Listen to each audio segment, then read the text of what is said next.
What is up, everyone, and welcome to another episode of Ruckus Wrastlin. I am Josh Mabry, and I'm obviously joined by my tag team partner in this journey, Justin Toner. How are we doing today, sir? Doing good, sir. That's good. But no, another kind of crazy. Just when we thought it wasn't going to be kind of a slow news week, then Yeah. the TV stuff came out Yeah. with that. So what we do know, and it's kind of been all over the place as far as spotty reporting. I watched a little bit this morning from Wrestle Talk TV. And about the news on like how AEW's news deal with Warner Brothers and then USA. And then also I saw where Fox said the return of investment wasn't doing what they wanted to do with the Fox deal. And that's why that kind of didn't work out for WWE. So Justin, kind of start with WWE and what they're going through, go with AEW, and then we'll kind of give our predictions on what this is actually going to end up.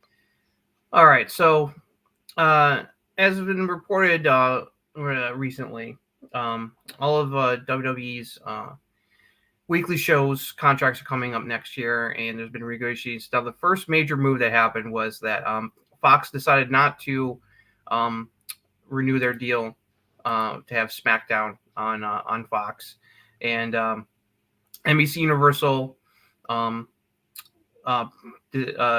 shelled out a lot of money to bring it back to the USA Network starting about a year from now, in like November of 2024, I think it is, which is a big deal. And so that kind of led a lot of questions on like, well, they shelled out a lot of money for SmackDown. Are they gonna be able to shell out the money for Raw and NXT to keep them on the network as well, or they might end up going elsewhere? Because I heard plenty of stories, especially early this year, that other companies, especially like Amazon, might be interested in snatching up wrestling off of but it wasn't too surprising. I mean, like we knew like wrestling was going to stay because WWE has had a long working relationship with NBC Universal going all the way back to Saturday Night's Main Event, which was a huge hit for ratings wise, both for the network and for WWE. It's like it helped really spread out, drawing a lot of more people into the wrestling product during the Hulkamania era of the late 80s. Because it worked. It's like it drew people in when during the times when Saturday Night Live was not around. So, so now of course the other thing is that AEW is also trying to is talking with Warner Brothers Discovery about renewing their TV deal as well, and there's a lot of factors going to it because word is that NBC Universal may be trying to get their hands on the NBA TV rights, which are currently they've been NBA games have been broadcast on the Turner Networks, TNT, and TBS for many years, but that contract is coming up, and other parties might try to snatch it, including NBC Universal, and which would be kind of wild. It's like because like NBA and TNT is like as a brand has been around for quite some time now, so that'd be pretty shocking if the NBA games moved off of the Turner networks. But hey, money talks, so you never know. And now this may coincidentally affect because like for example, like if NBC Universal snatches up the NBA rights, that's also showing out a lot of money that they may not have to want to be able to keep Raw and NXT on the network as well. And by proxy, that will also definitely have an effect on Tony Khan and AEW's negotiation with Warner Brothers Discovery about a deal. Because there's rumors that there's talks going back and forth that Tony that thinks that the difference right now is money is why it hasn't been like renewed. But I don't think that they're going to leave because Warner Bros. Discovery has made it pretty clear that they're very happy with how AEW has performed on the networks. It's all about trying to get. I think the big stickboard is about money and getting all the AEW and Ring of Honor content onto Max, because that's the one thing that's missing that the WWE still has edge is that it's like all all of WWE's old content that they own, and they also, and along with all their pay-per-view premium live events slashes things are air on Peacock. So it's like you can go back and watch all the old stuff and also the current stuff, and which is a huge advantage. And it's like outside of like your DVR or stuff stored for like rewatch off of the various apps, it's like you don't have that for AEW or Ring of Honor right now either, outside of the because Ring of Honor's got its own subscription service, but that's a whole separate thing. So it's gonna be very to see what's gonna happen. I think the general feeling is that like USA and NXT are probably going to move elsewhere, especially if they snag the NBA broadcast rights away from the Warner Bros. Discovery and the Turner Network. I don't with the NBA on TNT and with Shaq and Barkley and all them, unless they snag the whole crew to just go over. Yeah, really, because it's like if they're a package deal with are they TNT? Are they Warner Brothers? Or are they NBA based? Because that crew itself is the best, sports analyst crew on television. And I mean, they're not just paying for the TNT, but they're paying for that show itself. Yeah. So I just, it's going to be tough, but NBC is a lot of people are going to be losing their jobs for NBC just to pay what they want for that NBA right. In my opinion, just because of just those guys alone, much less all the games. Now, the thing that's going against the NBA is because they're not showing good games on TV, or if they are, they're losing ratings because of the NBA doing load management and stuff like that. My guess is we're for AEW wise, we're just waiting to see what happens with the NBA, whether they sign or they don't sign. I still say AEW sticks with with Warner. Yeah, I mean, Warner's re-signed him when Zaslav took over. He really liked the product, as far as I think that's and like I said, Warner Bros. Discovery has made it clear that they're very happy. Like, because people are like, well, what about the ratings? Ratings aren't that great for Dynamite. They're kind of roller coastery right now. But they came out recently and said, we're perfectly happy. It's drawing people in. They know that. So it's like, so the relationship is good there. So yeah, AEW, I don't think AEW is going to be leaving the Warner Brothers networks anytime soon. They'll work it out. I think probably the big sticking point is probably getting the AEW library onto Max. Probably. Yeah, that's the biggest thing. Is what I interpreted was the big thing that's holding them up is because they're trying to sell. To Max and whatever, and I guess they lowballed the hell out of Tony because Tony was like, "No, it's not enough money." Yeah, that's what I was reading today as well. That because they're trying to keep the NBA, so they can't really show out a whole lot. So yeah, and which is why like if for some shocking reason it's like the NBA broadcast rights get stolen by NBC Universal and put on a USA Network. That'll leave a lot of money for that. Then money won't be an issue anymore because they'll have a lot of free money to shell out to AEW for any kind of deal. But yeah, and also the funny thing is, I just also saw this was posted not too long ago today. Is that Fox came out, Fox CEO Lachlan Murdoch in a quarterly call, he explained why they decided not to renew the deal with for SmackDown, and it basically came down to they were not hitting the advertising numbers due to the audience of the WWE, and that so the return on investment was not like hitting what they were looking for. But also he said that they didn't attribute enough significant retransmission revenue back to WWE either. I mean, I think they bought SmackDown and they sold SmackDown on Roman Reigns, and then the guy hardly shows up on your shows. So what do you think is and it's nothing. I mean, I understand where Fox is coming from, but it's kind of like it was like them Ari Emanuel giving so remember what we said before we signed the deal? Now you signed the deal, sorry man, bye. It's kind of the same thing as so we sold you on Roman Reigns and all these people. And then as soon as you sign the deal, we're like, all right, Roman, just take your time. Come and go as you want. It's fine. Defend the title 4 times out of a year, even though it's never going to be on the network that's paying us billions of dollars for the rights to show us on TV. So, I don't blame Fox for it, even though it's a really good product right now.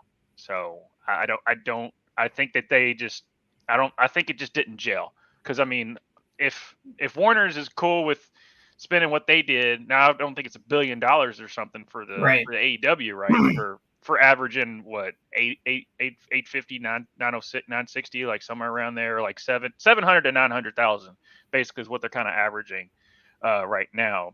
Whereas Fox is probably doing what 1.2, 1.5, something like that, 2 million, somewhere around there, depending on who's on the show, advertised there. But I just don't think I was surprised when they went to Fox to begin with, because WWE always shows SmackDown as the second show to begin with. Yeah, Raw was first. It's celebrated. It's been on TV for 30 years now. As of this year, it was the first one. I mean, SmackDown didn't come into existence until about 20-something, until near the end of the 90s during the Attitude Era.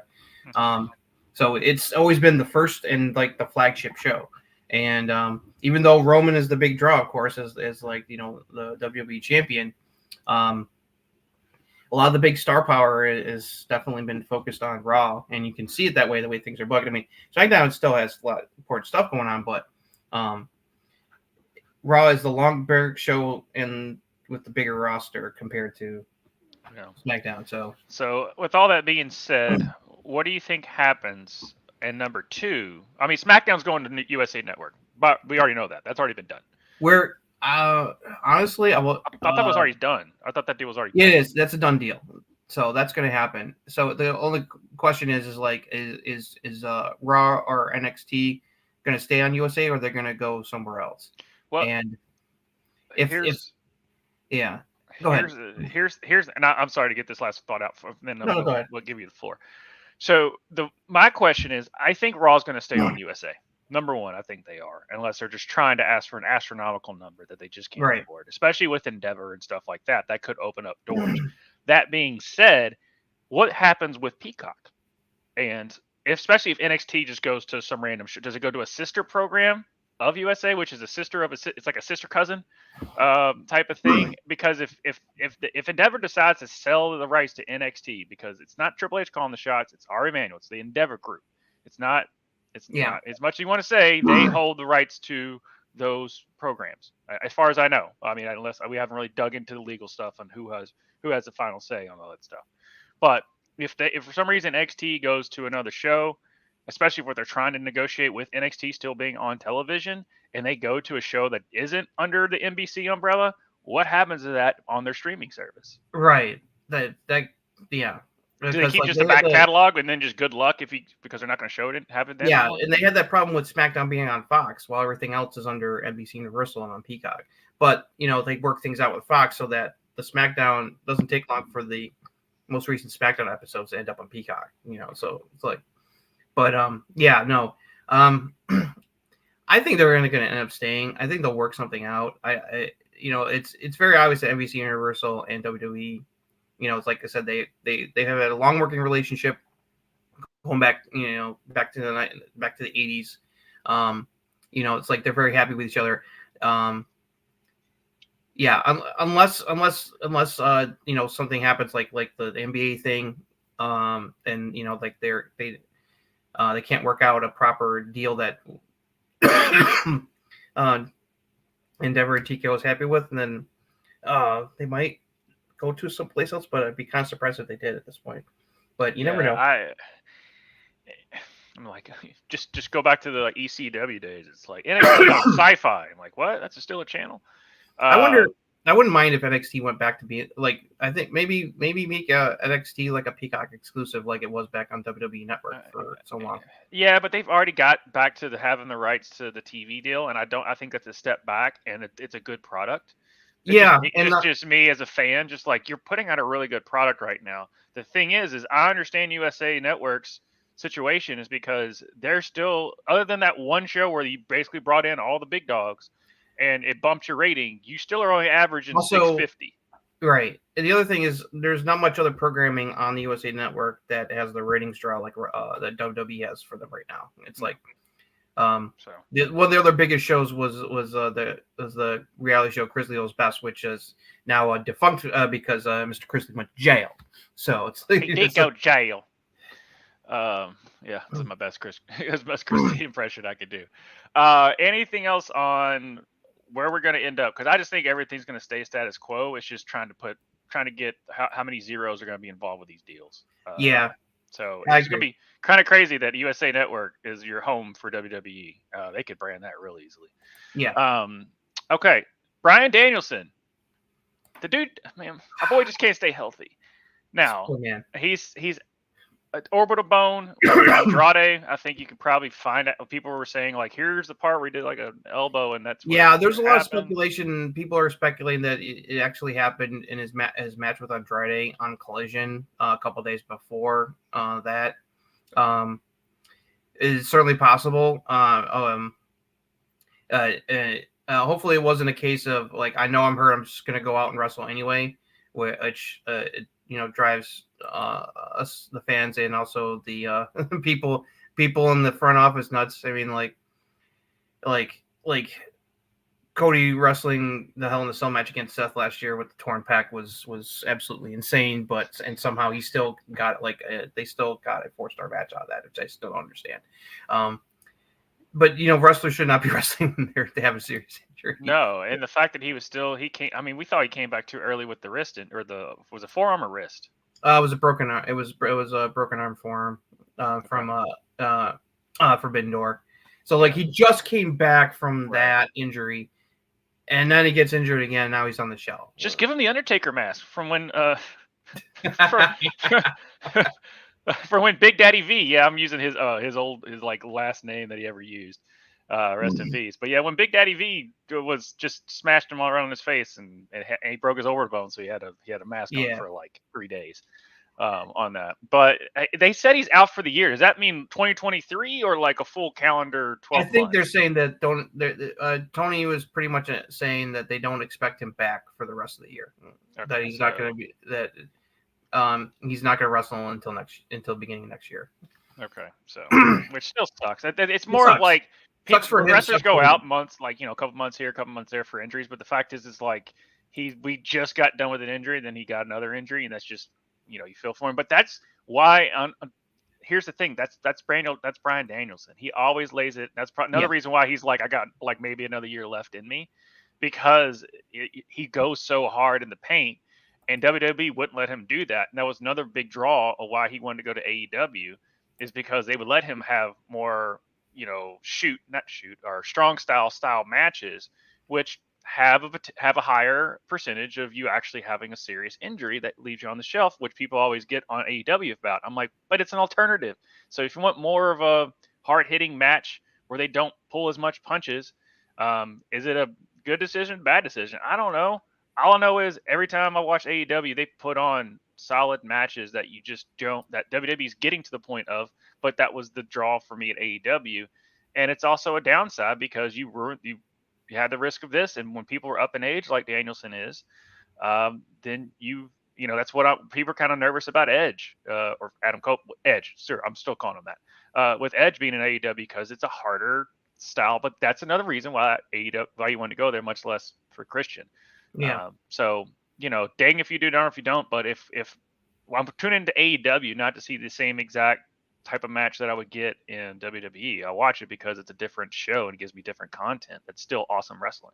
Yeah. So I think it's just a damn if you do, damn if you don't, and they go for the opposite way. And unfortunately they're 4 years old, guys. They're 4 years old. I don't know how many times we have to say like a broken record, but I will defend the fact that they are 4 years old. Yeah. Okay. And still doing pretty well. Any other thoughts on that? No, it's sucky news, sucky for him, it's sucky for AEW. Yeah, and I guess we'll keep going with the injury thing and then flip back. So Big E came out and gave a recovery on his neck. Long story short, while I'll go over this, I don't know if you can pull up the full quote at least on I his. can. So basically, he he's fractured his C1, which I mean, if you want a vertebrae, your C1's right here. Okay, it's like right at the top of the neck, I believe. I'm no doctor, but I believe it's right at the top of the neck, and it's one of the ones. If you rupture that, it's tricky. I mean, one little thing and you're toast on it as far as just some paralyzed and all that stuff, because it's sending your C1. If that really fractures what badly, it could just cut off all communication with the brain. I believe. Again, could be totally off on this, and so somebody that's a doctor that sees this video, tell me what the heck's going on it. I'm just doing it based off of that. But he feels great, but just because you feel great doesn't mean your body can take that punishment that wrestling does. And surprise, surprise, it's not. I know it's not fake, guys. Okay, and I know Rich Holland feels like crap since that day that happened. But yeah, this is what they signed up for on that. But there is no timetable for him to return to the ring. It's just tough for me to see him actually return at this point. He's 37. Yeah, I found the quote. It was on on Frightful. He was on Busted Open Radio being interviewed by the gang there, and he said that he's like, I wish I had more information for you. There's really no timeline. I've been to a lot of different doctors who looked at my scans. Don't have any issues. I feel great, but I broke my C1 in 2 different places. It's called a Jefferson fracture. Because of that kind of fracture, it takes longer to heal. Initially, they told me 3 months. By 3 months, I'd be back in the ring. But things would be more complex. There are chances I might, get a broken forearm or finger, an ACL injury I've had before. And he's like, I've started wrestling when I was 23, and Tom was like, if I die in the ring doing what I love, so be it. But I'm 37 now, and you look at life differently, and you have other things to think about. I'm trying to make the best decision for myself and my health moving forward.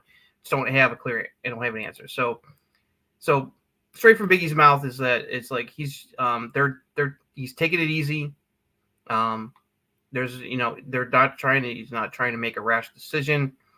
Letting it heal and see what happens. It's like of course he wants to get back in the ring, but if it's clear that it's like his career's over, then it's like it's going to be over. It's like it sounds like he's like, I'm taking it easy to prepare for whatever happens, whether I can be able to wrestle again or not. And it's like, so it's unfortunate because he's an awesome wrestler. He's an awesome human being. It's like, so it's just we'll just have to wait and see. It's like, there's plenty of things that WWE can do with him, even if he can't go in the ring anymore. It's like, he's such a good talker. He'd be great. It's like, he'd be great on commentary.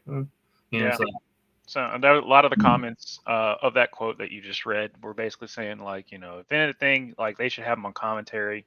Agreed. And they can do so much. Like, he's such a talent, such a awesome personality. Every time he's on screen, if you're not smiling when Big E's talking and going and being all charismatic and stuff like that, then I don't know what to tell you. Like, Big E's just awesome. And it just sucks that, he went from, and they gave him such, in Triple H's era, I would have loved to see his title run if Triple H booking, because they basically just gave it to him because it's like, cool, here you go. And then they were like, okay, well, Big E's got the title now. What do we do? Absolutely nothing. Good job, guys. Way to work on that. Just like they're just tied it over for Roman or Brock, and it just, I don't know. He deserved a little bit better title run than that. And then switching to the other injury news, which I didn't realize until they just read it, with Erik of the Viking Raiders.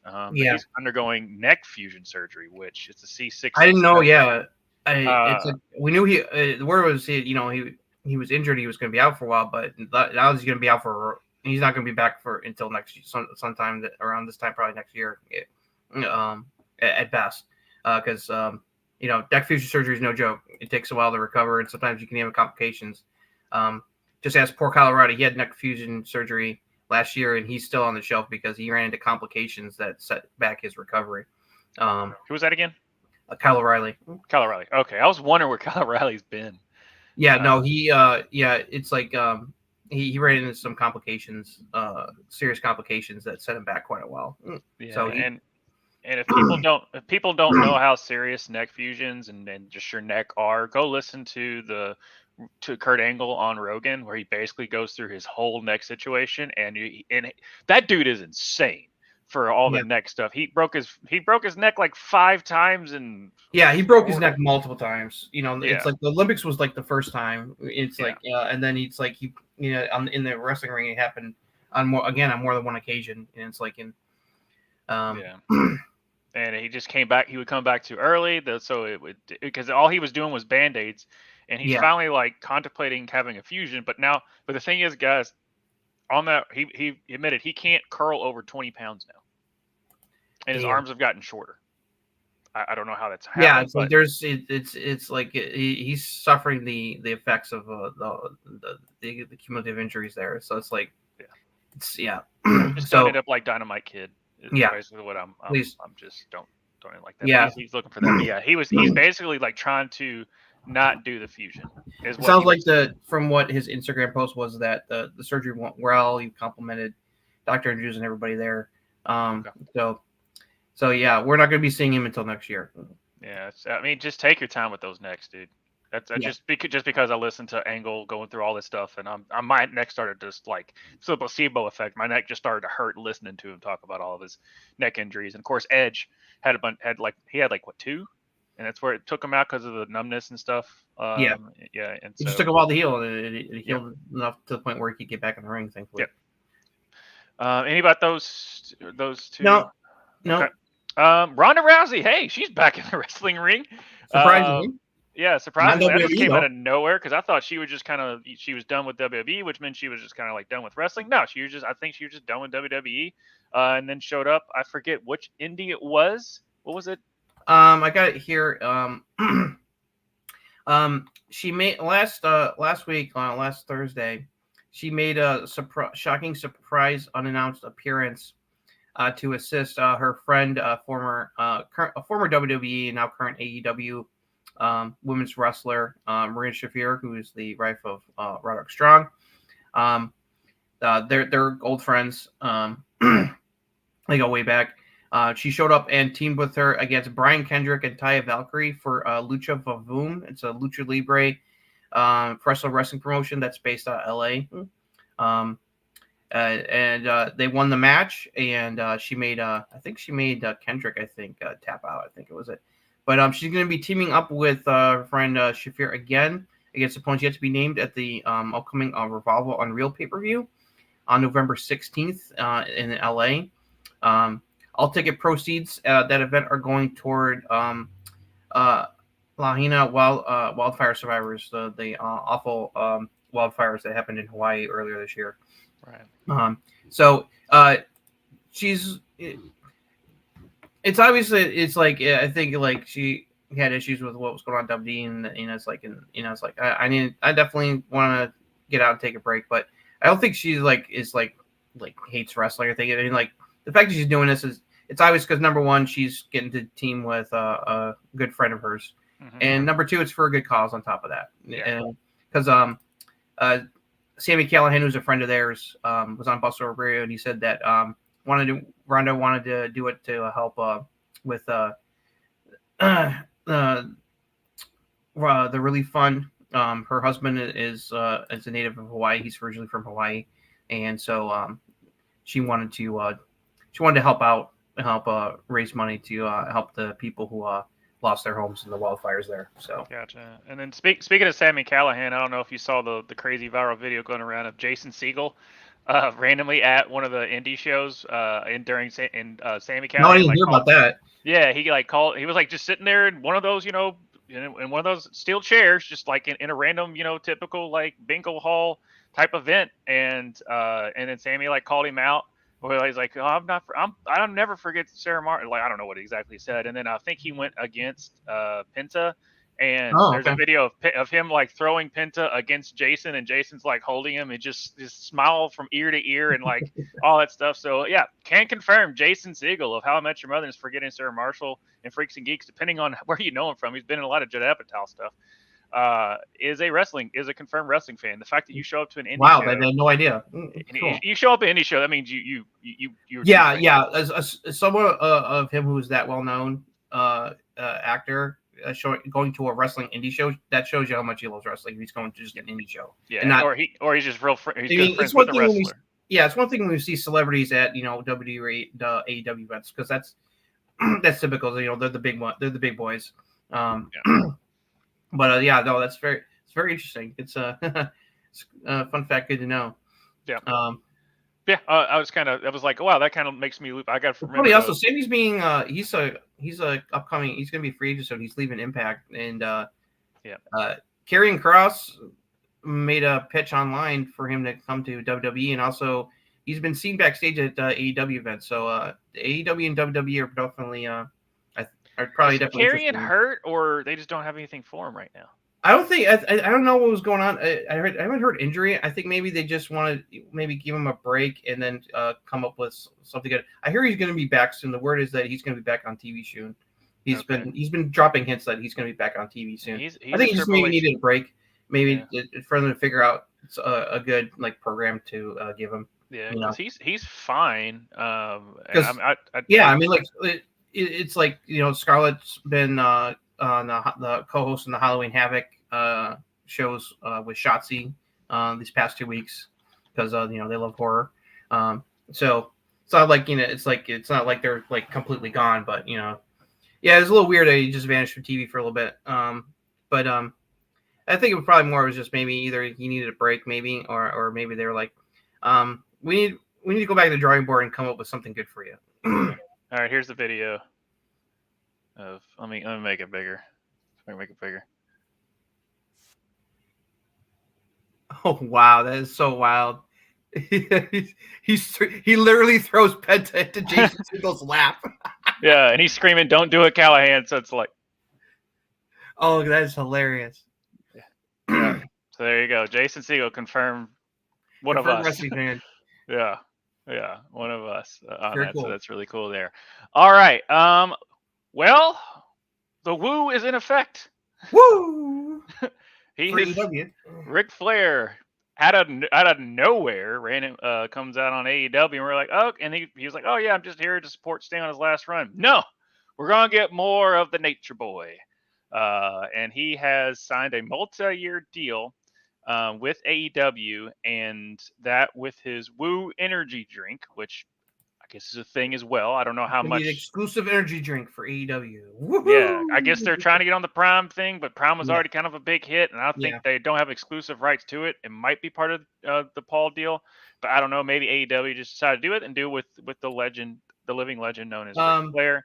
We got word of the length of the deal per his business partner Chad Bronstein. He was talking. He told Frightful that it's a 2-year contract with AEW. Okay, that's about to say multi-year. It's better just been 2, because I mean I just don't. Yeah.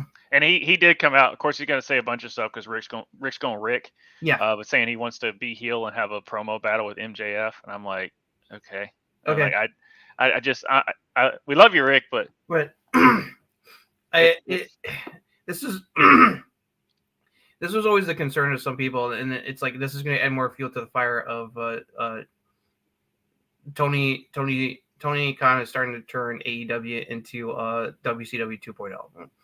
Yeah, I don't know. I don't know. It's a different product than WCW. It is. It's not the same thing, but it's.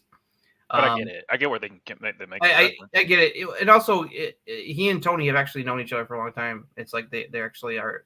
It's like they know each other. They're friends. So it makes sense that he would be like. And plus, Rick can't just say no to money. He wants to be involved in the business. And he wanted to be involved earlier because of Arn Anderson and his son-in-law. Anyway, but Arn's son, he got let loose. Right, I know that. But I was saying, like, that was like a year ago. He was backstage and stuff because of his son-in-law, and he was just visiting Arn and stuff. And then he's backstage, which means they're probably gonna. His contract didn't get renewed, so he's been let loose. Yeah, so that was like that was saying like just also Andrade his brother-in-law who he loves very much. Andrade is there. It's like son-in-law. Son-in-law. He and Andrade are really close. He's very fond of his new son-in-law. It's like he's been in his corner for matches down in Mexico before. It's like so. Yeah, that's always cool to see that type of stuff. There. But yeah, that was the last thing. I was like, hey, it's okay. Rick's there. It's okay. It's like, all right, we'll see how he's used. Obviously, the big thing is Sting's farewell tour. He's going to be a part of here at the start. And I think the 2-year was just like, all right, Rick, we'll sign you for 2, but we kind of just, if your energy drink takes off, we gonna get the money out of it. Right. So I hope they turn into like the WWE, the woo energy drink match of the night. Just like over the top, in your face type of branding there. But Yeah, I mean, like, it's like he's out to make money, and you just can't get away from the business. And WWE doesn't have anything for him right now. It's like, it's like, because last time they tried to do stuff with him and Charlotte, that was the Lacey Evans. I may have knocked up Lacey Evans' ankle, which was absolutely horrendous. And thank God was dropped like a lead stone. yeah, it's almost as bad as Lana and Bobby Lashley. That thing was just dumb all around. But anyway, let's move on to actually good Yes. wrestling shows, and go over our SmackDown. And Yep. I will let you have the floor, sir, to go over our little briefing, and then we'll be back to discuss what was good, what was bad, and what we hope to see in the future. All right, so quickie recap of the major highlights of SmackDown. So SmackDown opened contract signed between Roman Reigns and LA Knight for their WWE Undisputed title match at Crown Jewel. Great stuff. We'll get into more detail in the bit. Knight got so much under Roman's skin that he finally snapped and attacked him. He fought back, and Jimmy Uso came out, tried to help, and LA Knight put him through a table, which led to them having a match in the main event slot. Street Profits defeated the LWO, represented by Santos Escobar and Carlito. Things were going fine, but then a video was shown that Logan Paul was attacking Rey Mysterio backstage. Escobar told Carlito to go help Rey, which left him 2-on-1 against Street Profits, and 2-on-1 is never a good thing, and so Street Profits get the win there. Shotzi defeated Chelsea Green, one half of the women's tag team champions, in a short match. Very interesting. Dragon Lee took on Cedric Alexander. Nice to see Cedric on TV. Hadn't seen him on SmackDown on ages. He's been mostly been on main event for quite a while. They had a nice little match that helped put Dragon Lee over. And then the main event, LA Knight defeated Jimmy Uso in the main event. Roman tried to attack him afterwards, and LA Knight gave him a nice blunt force trauma to knock Roman silly, and stood tall to end the show. There's a lot of other backstage segments going on. We'll go over. Those are the main match results and big angle results that happened. Overall, pretty solid. Just not as good as it was last week, I would say. At least the Cedric and Dragon Lee wasn't too random. No, it was built up. Whereas Cedric's yo, is I want to fight you, and Dragon's okay. Yeah, that's been done for ages, and we're just all right, fine. At least it wasn't just a Dragon Lee and this person are fighting, but why? Right. Just give us that too little nugget of this is why they're fighting, even though it's still just just give us something backstage that happens that makes it make sense on why they're just going out there, other than just because don't make it like a house show booking is what we're trying to say on that. But yeah, the highlight is definitely the Roman LA Knight. LA Knight interrupting his entrance, then sitting at the head of the table, and basically saying acknowledge me to Roman, bringing up the suffering succotash. And then Roman's facial expressions have gotten so good every single show. Just the little snarls, the anger, the boiling, you can just feel it. And so when he snaps, it makes sense. Obviously Paul Heyman's reaction, and then Jimmy. His facials and one-liners were fantastic as always. And then the backstage that was cracking. I think Jimmy has become, even though I never really understood why Jimmy's back in the bloodline, he is more hilarious than ever in his role. Because I'm the quarterback, and then he's I ran the play. He's no, you called an audible with all this other stuff, and then he was just and he was and I'm on the. He's I just came back from the doctor, man. I'm on the I'm on the IR, and he was you what? He goes, I'm off the IR. I can do it. He goes, okay, that's what I thought. And I was just oh, it's just the I love how you pointed out that it started off great, as you pointed out when we were talking about this over the weekend. Him coming out, interrupting Roman's music, and he just walks right by Roman and Heyman, doesn't even look at them or acknowledge him, just walks to the ring to his music. And then the second thing to get on the Roman skin, he takes the head of the table spot that Roman would normally sit at for his own, and Heyman tries to like get him out of it, and he's like, nah. Yeah. And so like that's too, and then the verbal jousting going back and forth, and I just love Roman's just like you've never been in it, you never had this kind of opportunity before. You don't know what the hell you're doing, do you? And then LA Knight starting to poke him, and suffered succotash. I was like, oh, that was a good one. Yeah. And I love Roman was like.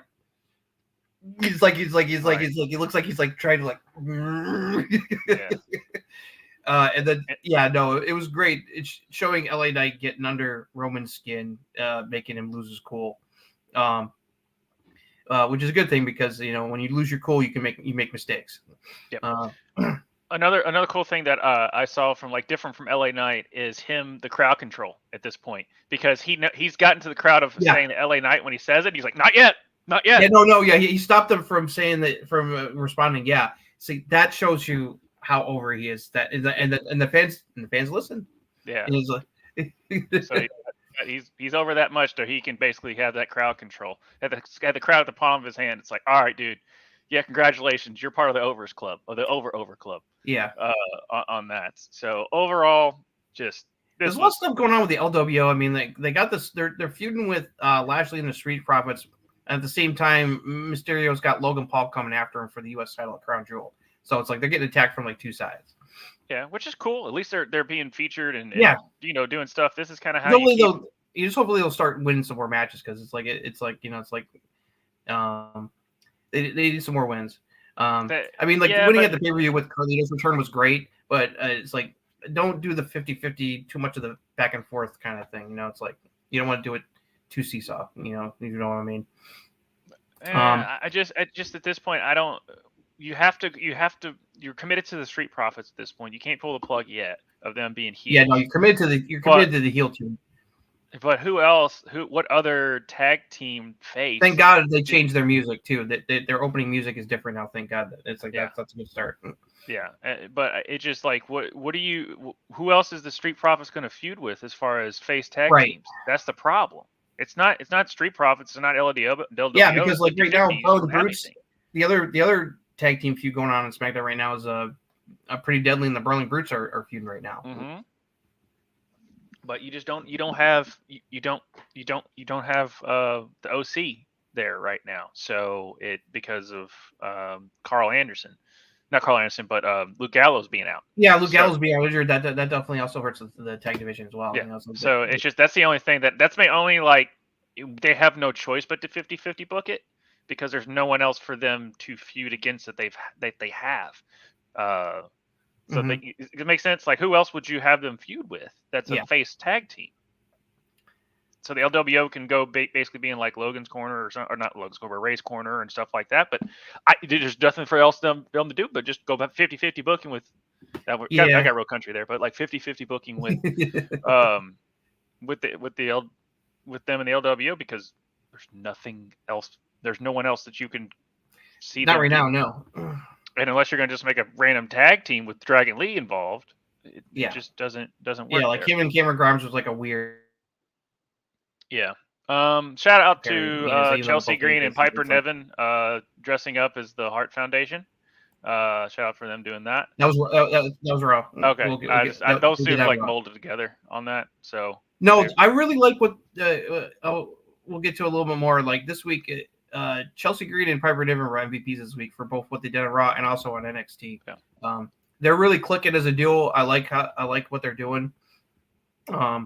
It's it sucks that Sonya Deville got injured, but Piper Niven has really started working. Her and Chelsea Green are really starting to gel as a duo, and so that's a good thing.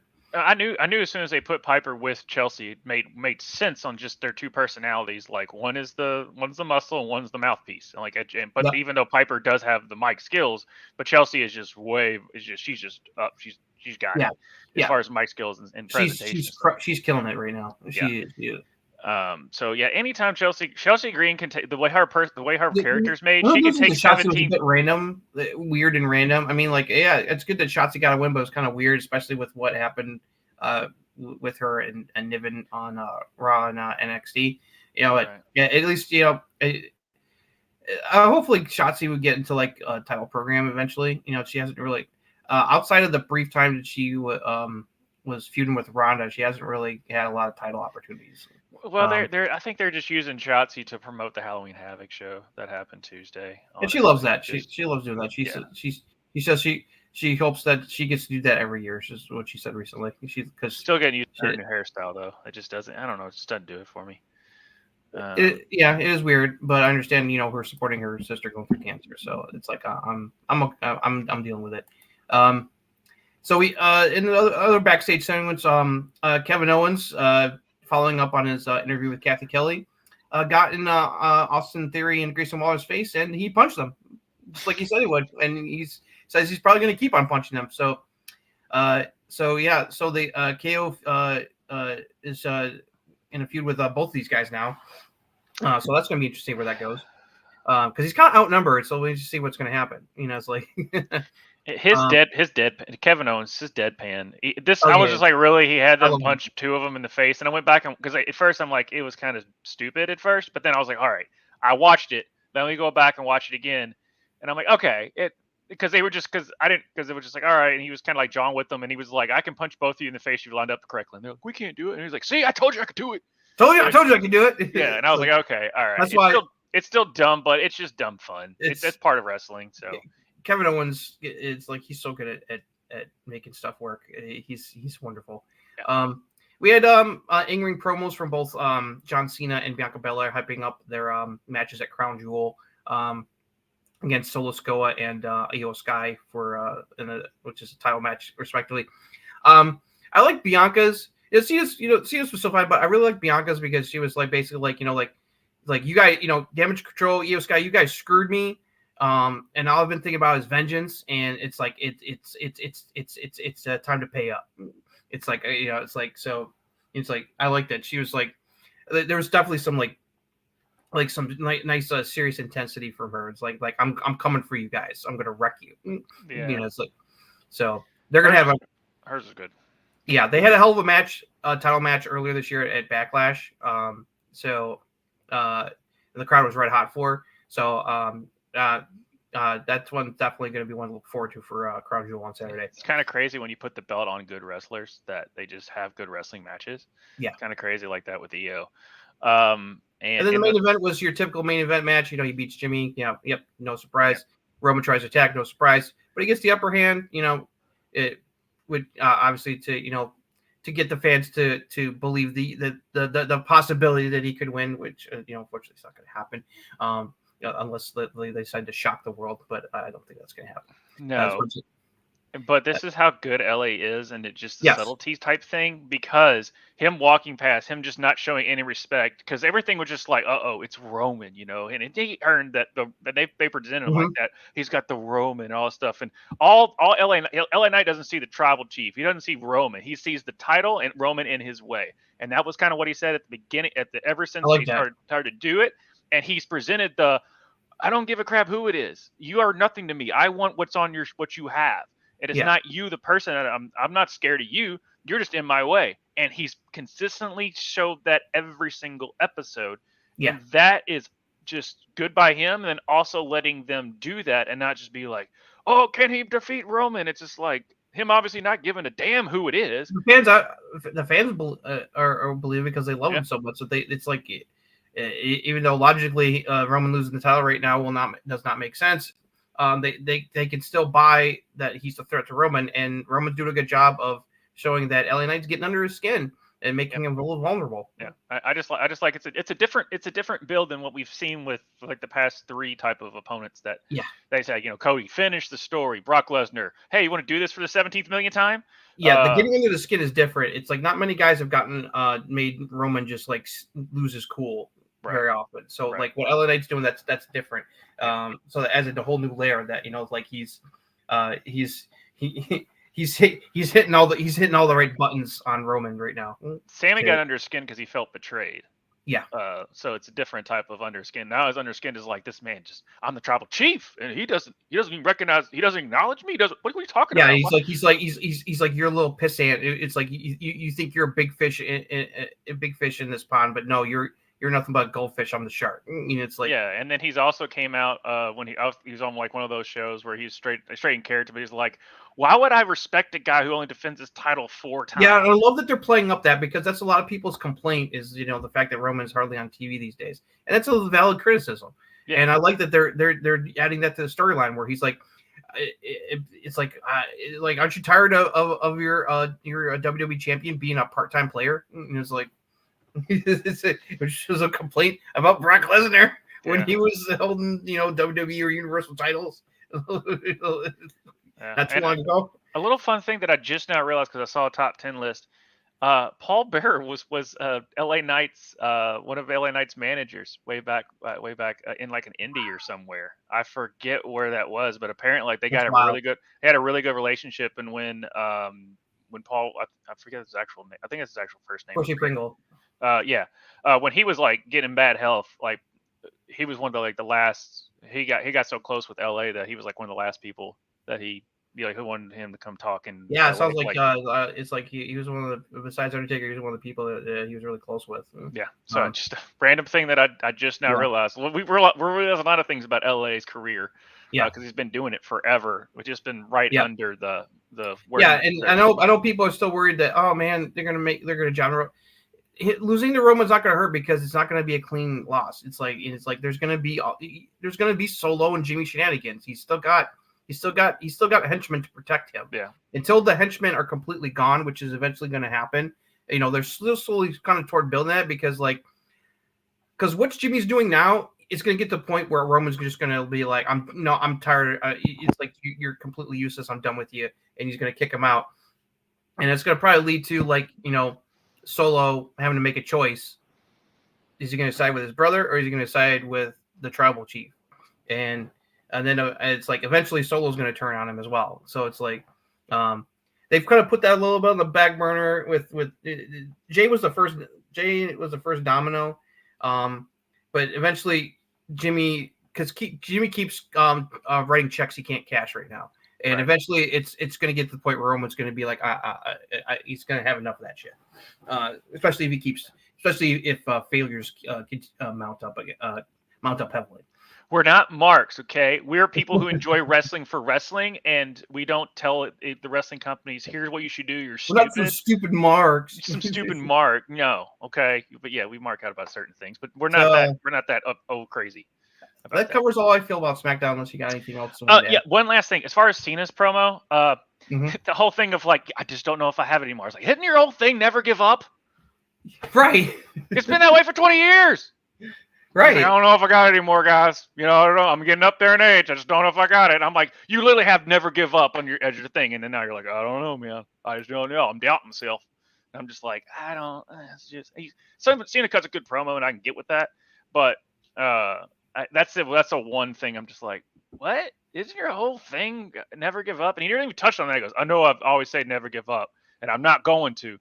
I just don't know if I got it. And I'm like, but he didn't even point to that part out. Just I just know that was my whole thing with that. But I mean, how else you gonna put? Because you're thinking, oh, Cena's gonna go over on Solo. He hadn't won in freaking ever, other than in a tag team match. But he hadn't won a singles match in forever. So I don't know.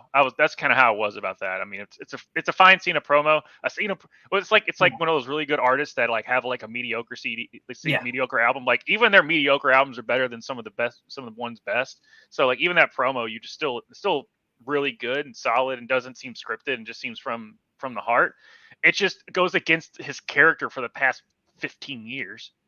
So that's the only thing that I would say about that. Yeah. On there. All right. But that's pretty much all I got. Other than I just missed Pretty Deadly. That was the only thing. Yeah. Put them back on TV. God dang it! Put them back on TV. They're awesome. At least the stuff with the Brawling Brutes is still like they're doing videos about it. But get them back on TV. Yeah, get them back on TV. They're awesome. All right. Go ahead and let us know about Raw. Monday Night Raw. Okay, so Monday Night Raw opened with no surprise Judgment Day, and represented by Rhea Ripley, Dirty Dom, Mysterio, and unofficial acolyte at this point, JD McDonough, running smack, talking about, hyping up what they're doing, running down Drew and Seth, not wanting to play ball with them. Sami Zayn came out and confronted him and said that, it's like, I've been fighting against people like you my whole career. I am the resistance. I'm not going to stop until I bring you guys down. And before they could beat him up, Ricochet came out, kind of evened the odds to attack Dirty Dom, which led right into their singles match. Dominic Mysterio got the win over Ricochet. Good match. Of course, got some help from Rhea Ripley at ringside to win that one. Then we had the Creed brothers from NXT making their debut on Monday Night Raw, along with Ivy Nile too, which was nice to see. They took on the Alpha Academy. Alpha Academy had put out an open challenge on social media to face any tag team, and the Creed brothers accepted, including doing some interesting impressions of Alpha Academy on top of that. Creed brothers, this was a fantastic tag match. Creed brothers got the win. Great debut for them. Really excited for the Creed brothers. Been looking forward to them going up the main roster. They're a great tag team. Looking forward to what's going to happen with them. And more awesome tag team action. DIY, after 3 years, DIY, Johnny Gargano and Ciampa are back together. They took on an Imperium, Louis Kaiser and Giovanni Vinci. They got the victory. They took out Giovanni with Meat in the Middle, their combo finisher. And Kaiser was definitely not happy after the match, and neither will the ring general probably this coming week. There'll probably be more consequences next week. But the ring general had other stuff to deal with, which we'll get to a little bit later in more detail. Xia Li took on Candice LeRae. She beat her via ref stoppage because Xia nailed Candice with one of her kicks so hard that it knocked her silly, almost like she had playing up like she had a concussion, which obviously she's really not hurt. Obviously built Xia Li up as some kind of dangerous badass, and this could potentially work. We'll see how this goes because she also confronted Becky Lynch again when she was cutting a promo during the show. So they're definitely trying to build Xia Li back up. So that's good to see because she's talented. We'll see how that goes. Then we had Chelsea Green. Sorry. Then after that, Seth Rollins took on JD McDonough, beat him in a one-on-one match. Chelsea Green took on Natalya in a trick or street fight to celebrate Halloween. As we were saying earlier, shout out to Chelsea and Piper Niven for dressing up as like the Hart Foundation, especially Piper Niven busting out the classic Jim the Anvil Neidhart laugh on Adam Pearce, which warmed my heart because that was one of my favorite things back in the day was when hearing Jim the Anvil let out his trademark laugh. Chelsea won the street fight with help from her tag team partner. So this is definitely continuing to build that Natalya's outnumbered and she needs help. It's probably going to be Tegan Nox when they decide to bring her back on TV. Then in the main event, Sami Zayn took on Damian Priest, and that was going back and forth. Judgment Day started doing shenanigans, which led to Jey Uso coming out. And he ended up attacking Damian Priest in the ring, which caused the ref to disqualify Sami, giving a DQ win to Priest. Led to a big brawl. Cody Rhodes came out to back up his buddies Jay and Sami. A big brawl happened between them and Judgment Day. Sami fed Cody JD McDonough, and he gave him not one but two crossroads on top of the announce desk to knock him the F out. And then got on the mic and cut a great promo, ripping into Damian Priest, calling him a walk behinder, and that he's going to walk like right through him back and get back on his on his proper path after Crown Jewel.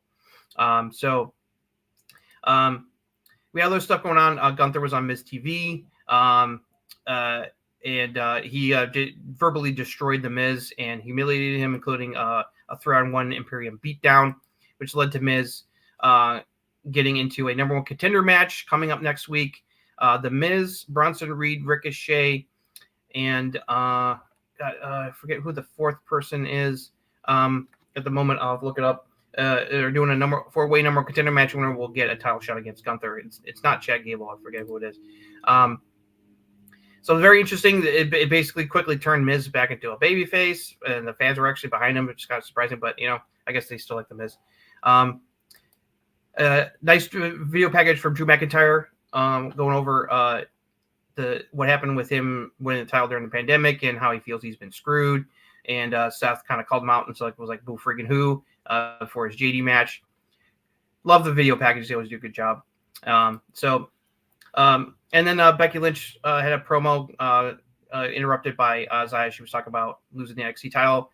She says she's bummed that she lost the title, but she's glad it was she lost to someone who is as good as Lyra Valkyria is, and said that she's going to do great things. And so but the Zaya interruption obviously means that looks like they're building toward Zaya and Becky having a little mini program, which I think is good for Zaya because Becky could help maybe put her over as well. So those were the major happenings from Monday Night Raw. Pretty solid show overall. Some really good matches. I mean, the Creed's Alpha Academy match was banger. Really getting to showcase how good the Creed brothers are.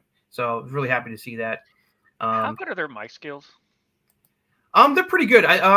Julius is definitely better of the two.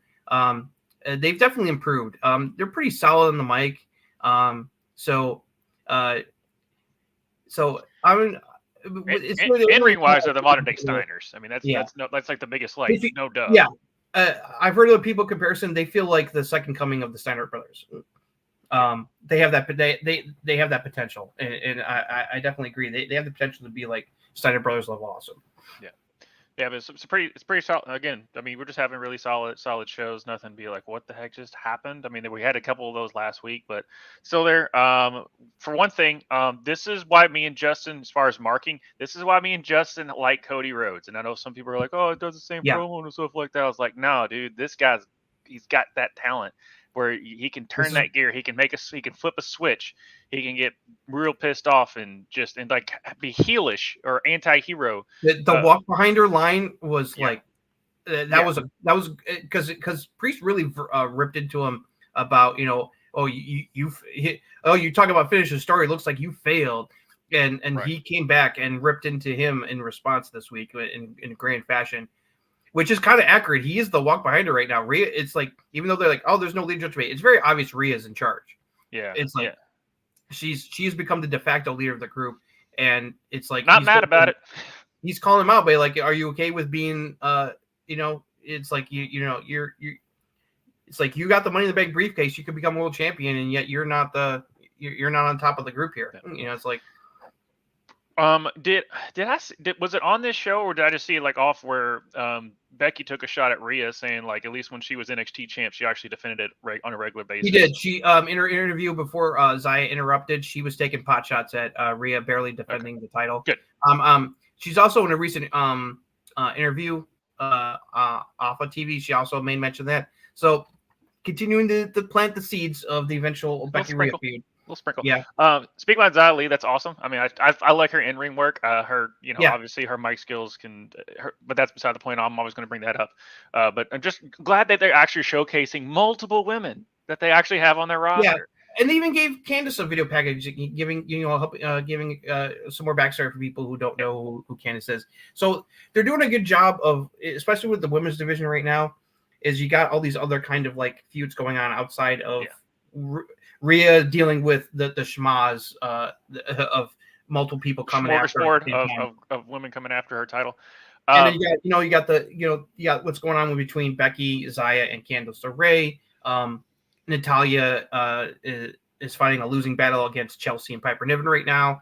So there's other interesting storylines going on outside of the women's title, which is a good thing. A little side note as far as Xia Li and the women's division and that Candice LeRae match. I don't know if you caught it, but Michael Cole accidentally called Candice LeRae Candice Michelle and then called himself old. I thought that was hilarious. He was just like, Candice Michelle. Oh gosh, I'm sorry, I'm old, or something like that. JR accidentally busted out AWA during recent commentary job. Yeah. So I just, was like, oh boy. and you could just tell Michael Cole when he like accidentally does something, and like he just like plays along with it instead of Vince McMahon being like, her name's Candice.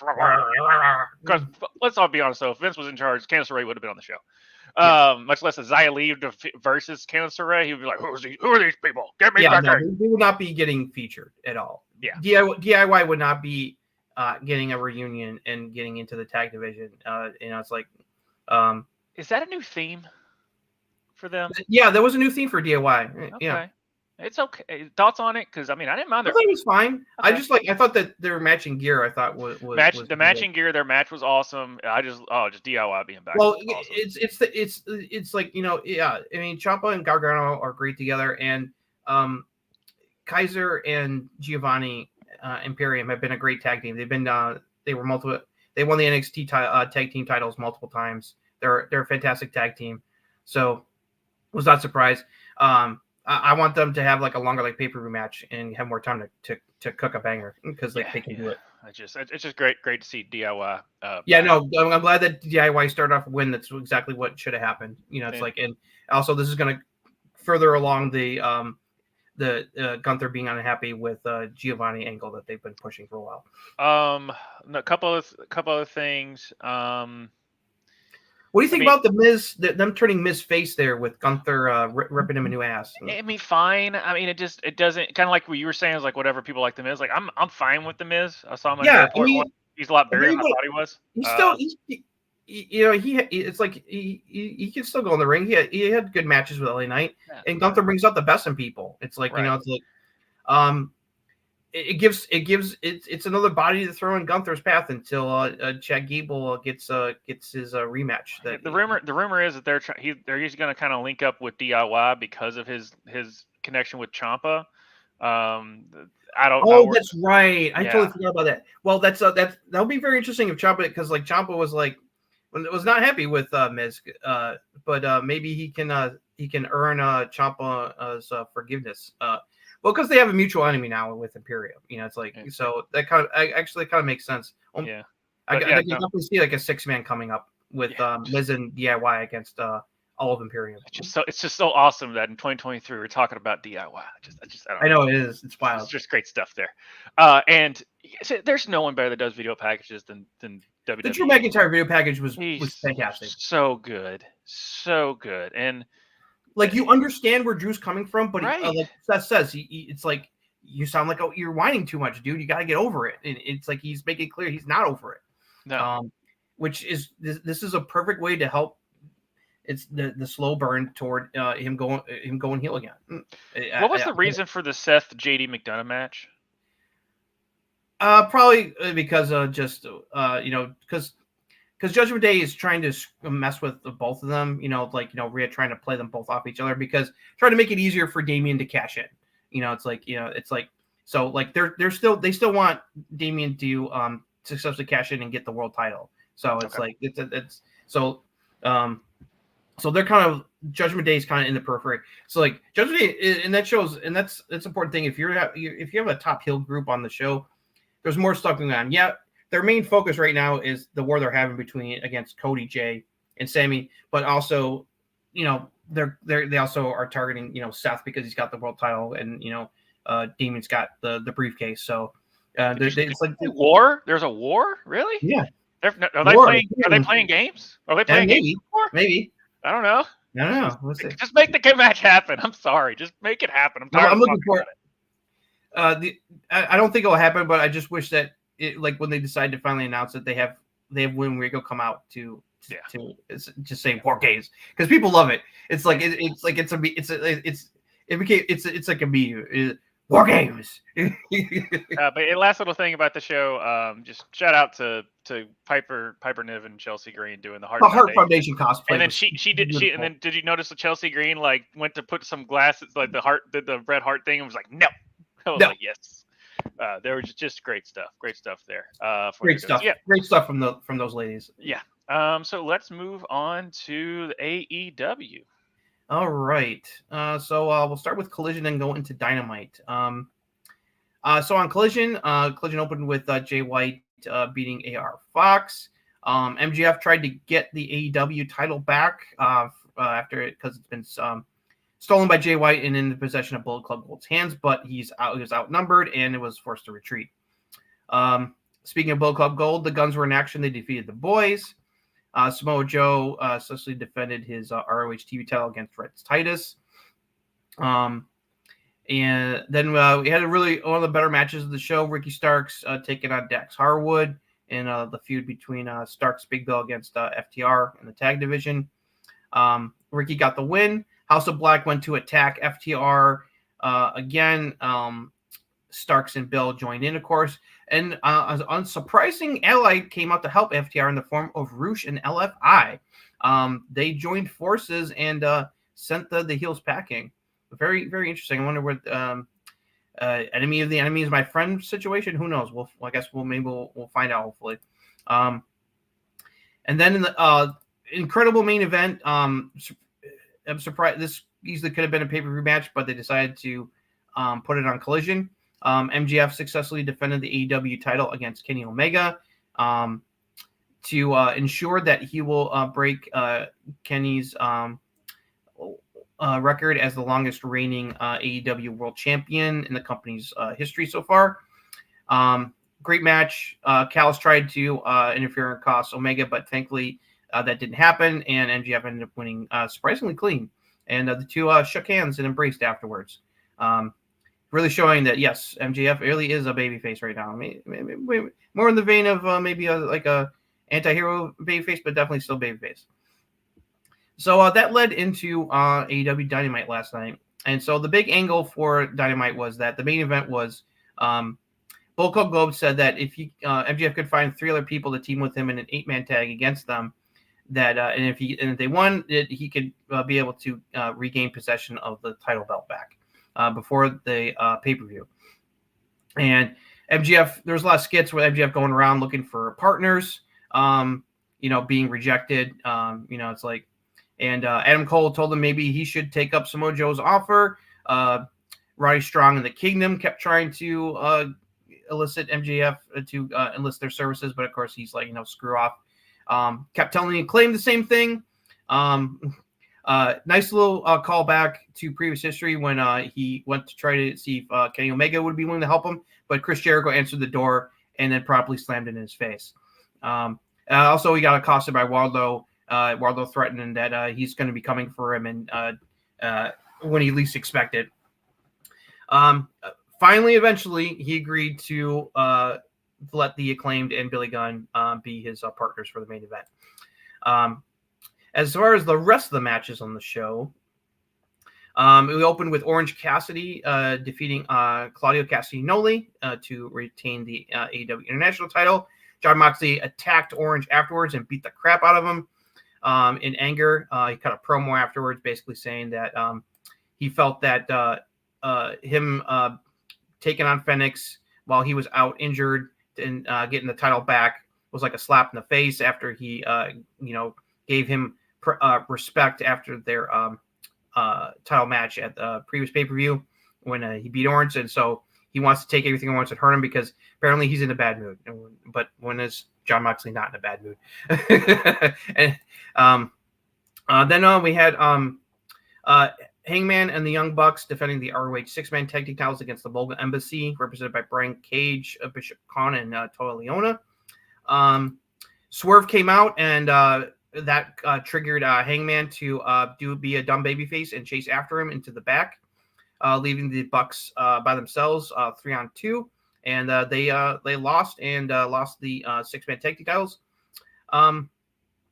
Matt Jackson was not happy afterwards, and took his frustrations out on the table and in the ring area. Clearly not happy about the whole situation. Then we had Adam Copeland, our Rated Superstar, came out to cut a promo. Didn't get to speak long because Team Christian Cage came out.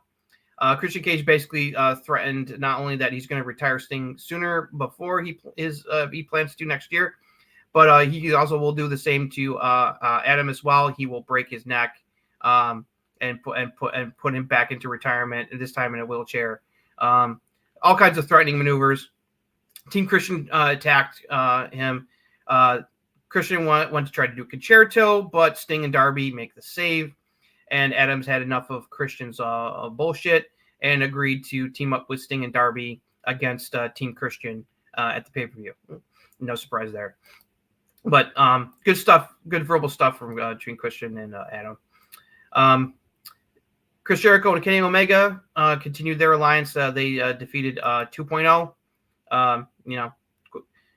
Just a match to get their wins of their sales, I guess. Don Callis and the Callis family came down after the match and challenged Kenny and Jericho to a street fight, which would be a 4-on-4 because of Ospreay, I think, and said that they Kenny said that no problem, Ibushi will be there to help them, but Callis was like, well, you still need a fourth guy, and that's when Jericho brought out his old tag team partner, and when they were tag team champions back in WWE, Big Show Paul White. Paul White came out, knocked showed off the power of the punch to the Callis family to set up a street fight, which is apparently that could be in the pay-per-view. Looks like that's like in Dynamite in 2 weeks. Then we had Hikaru Shida defeated Willow Nightingale to retain the AEW Women's Championship. Good match. Timeless Toni Storm came out afterwards to do her thing, and she just had enough of Timeless Toni, and they attacked her and they got into a brawl, and they will their title match between the two of them is now official for Full Gear, which is I'm looking forward to that. And then in the main event, Bullet Club Gold got the win over MJF, the Acclaimed, and Billy Gunn. This was a good main event. A lot of stuff happens. Things got chaotic. MJF got distracted, and Jay White was able to sneak up behind him and nail him with the Blade Runner and pinned MJF clean, the AEW World Champion, in the ring. And so he and Bullet Club Gold still have possession of the title belt, even though he's not the champion. He went to hit MJF with the title belt after the match, but Max Caster basically took the bullet for him. MJF refused to scissor even after that, which caused Billy Gunn to rip MJF a new one about, like they're, willing to help him, especially what Max did, including taking that belt shot from him. And that finally caused MJF to finally relent, and he finally scissored with the Acclaimed and Billy to end the show. This happened in Josh's backyard there, Louisville, Kentucky. Pretty solid show overall. The MJF stuff is obviously the big thing. I get, I'm just worried that they're kind of like putting like too much, like with having too many people coming after him at the same time. Because, now it's pretty. I was wondering if Jay White might actually win the title, but now that he pinned MJF clean in the ring before the pay-per-view, he's not going to be winning the. That was my primary question after watching that. It's like, when is it a good time to pin your champion? Yeah. I just WWE, that was a big thing we always used to get on Vince's booking about, because it would be some random match. Champions taking pinfalls in non-title matches. Right. It's just like, what? So I mean, Roman took one against the Usos, but it was a big deal. Like that made sense. It made sense. Like, where it's like, I mean, that's the only thing is like, is it the kind of same thing here because people just don't believe that MJF is going to drop the title anytime soon? So they had to show him that he can be pinned. Yeah, I think they did it because they want people to believe that Jay White could actually take the title from him, especially with the fact that with Adam Cole not around to watch his back, he's basically outnumbered 4-1 by Bullet Club Gold. So like the odds are against him walking out of the pay-per-view, still the champion. But I think this is leading toward. I think eventually he's going to do what Adam Cole suggested. He's going to make a deal with Samoa Joe to watch his back at the pay-per-view, and which will Samoa Joe will get his rematch down the line in the near future as a result. What did he write on Darby Allin's card? Did he put evil bitch? Emo bitch. Emo bitch. Okay, I was like, I couldn't make out. I saw the E and I thought it said evil, and I was like, what? Yeah. So okay, yeah, that backstage stuff was pretty funny, especially when he like Chris Jericho comes out of Kenny Omega and just slams the door in his face. Like you remember like, oh yeah, they had a whole thing like way back when, and Chris Jericho's like, still go fuck yourself. Yeah. And then and then Acclaim just sitting there with and Max Cash was like, hey, we're right here, buddy. Hey, Max. Pick me. It's like a dog in a window. Yeah. And then Max coming out with that pink scarf. I wonder if that's also for that's pretty cool pink scarf. They're probably sell a bunch of those. So yeah, merchandising. I like that. I like that MJF came out with the pink shirt and everything to try to pull it back. Even did you notice he still comes out of the heel side? Yeah, that's he's like you said, he's still a bastard, but he's their scumbag. Yeah. What's up with Roosh and LFI having like Harley? There's like they've been on Rampage most of the time because I haven't seen them. They've mostly been on Collision. There's been videos where Roosh is talking about how like trying to reestablish himself in LFI as contenders in AEW. But I thought they were heels, which so made them helping out FTR very interesting. It's like I don't know, maybe if they're going to be like a tweener thing, maybe. But yeah, it was very surprising that they came out to help FTR against House of Black, Ricky and Big Bill. It was a bit surprising. We'll see where that goes. That'll probably lead to like a big 10-man tag match, probably. It's probably going to happen on Rampage, but just because it was in my backyard, I did get a couple of things for Rampage. One, I think Julia Hart comes out to interrupt something, and Sky Blue does the mist in her face. That was on Dynamite. Okay, because I'm just kind of I picked and choose what I saw from Dynamite, even though it was in my hometown. Yeah, that was one of the other things that happened is that after Sheeta and Timeless Tony brought to the back, the lights went out and Julia appeared in the ring behind Willow.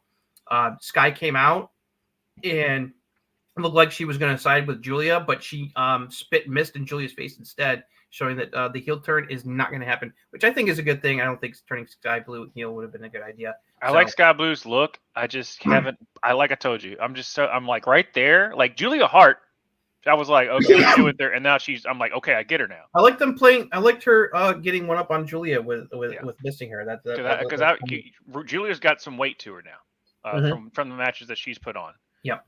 So she's definitely showing out that gymnast style to her.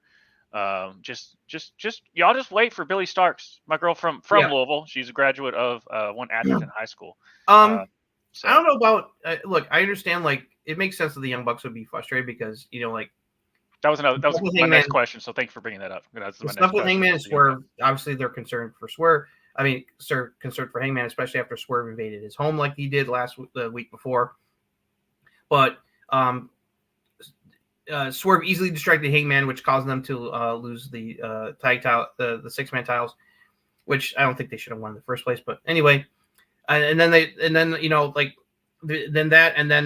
Kenny is joined forces with Jericho against Don Callis. But like Kenny said, he goes, yes, we have history, but enemy in Miami is my friend. We have a common enemy in the Callis family. They're trying to destroy us, so it's like we have to. It's like we're putting that behind us because we're working to try to survive here. And Young Bucks sound like they're a little bit whiny. I don't know where that's going to lead. I want to see the point of them doing the whole trust issues within the Elite again. I'm just glad they're doing something story-wise with the Young Bucks, because I don't know if it's you, but just like for the past month, it's just been like, hey guys, we're gonna have matches. But I do like that you brought the point, why didn't you ask for our help against Don Callis' family? Why are you relying on Jericho? It's like, and that was just a valid point. Again, but it's at least story beats that we just haven't seen from the Young Bucks, and it just makes other than just like, hey, we're leading up to Kota Ibushi and stuff like that. But it's weird. People pointed this out, and I didn't realize it because they haven't mentioned it. The Young Bucks won that number 1 contender match for the tag titles. No mention of it ever since. Yep. So I think they've switched. Well, and then I think they changed their minds about doing Bucks versus FTR 3 again, and and because I think it's just too soon. and Honestly. they wanted to give Ricky and Big Bill something. So now that's why you got the feud between them and FTR going on over the titles. Which goes into the It's rumor. weird. That's weird that they're just dropping the whole like we have a title shot. You know, it's like it's been dropped completely. It goes into the rumor that we're hearing, or at least but it makes sense. I mean, we've known that since the beginning of dawn of AEW time, is that there's a lot of changes that just kind of happen. Yeah. What now? It's not just because of injury It sounds related like stuff. it feels like a creative redirection. Like they were planning something and they're like, oh no, wait, no, we want to do that. So we're just gonna forget about the fact that they won a title shot. Yeah, For the and title. if you do it every once in a while, yeah, it's still frustrating and it doesn't make sense continuity story wise. But if you do it like how WWE was doing it back in like 2017, we're just like, oh, remember that thing? Yeah, it was cool. It lasted for like 2 weeks, and we didn't want to build with it anymore. And so I don't know. Oh, I also love the bit on Collision with Miro attacking Zach there. And he's like, yeah, I joined CJ Perry to be my manager, and then Miro's like, let me have a chat with you. Yeah, and it's like you hear him beating the crap out of him behind the door. right, yeah. Just Miro's fun. Yeah, I mean, it's still just little, like I said, like the Young Bucks, they're finally like getting. I understand where they're going with that direction. It still sucks that they literally. Why would you win that and then you make that it's just a creative decision that happened. Yeah, definitely. And they are the I also want to EVPs compliment- technically. Sorry, didn't mean to interrupt you. No, I literally just said they are the MVPs. Yeah. EVPs, sorry. Yeah. So. I do like that, we're finally seeing a women's storyline that doesn't revolve around one of the titles right now with this whole stuff going on between Willow, Sky Blue against Julia. So that's a good thing. They need to give Statlander like a serious like feud because she's just had challengers, but not like a real like feud. Like at least they've been building up Sheeta taking on Timeless Tony. Yeah. I kind of want. I love Sheeta very very much, but I kind of want Timeless Tony to win the title back. I want her. I mean, it's just the thing is like once she wins it, it's like oof. She's gotten so over with this new character gimmick. It's like you got to put the title back on her eventually. It's like she's like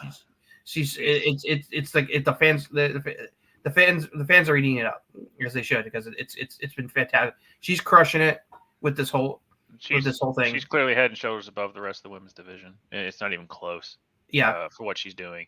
And it's like they really need it because like there's still Britt is off TV obviously because she's because for Cole probably for a bit. She'll probably be back on TV eventually, but she's probably taking a break to help Cole because he's got to go through another surgery on his ankle. He already had the first one. He's got to have two, which really sucks.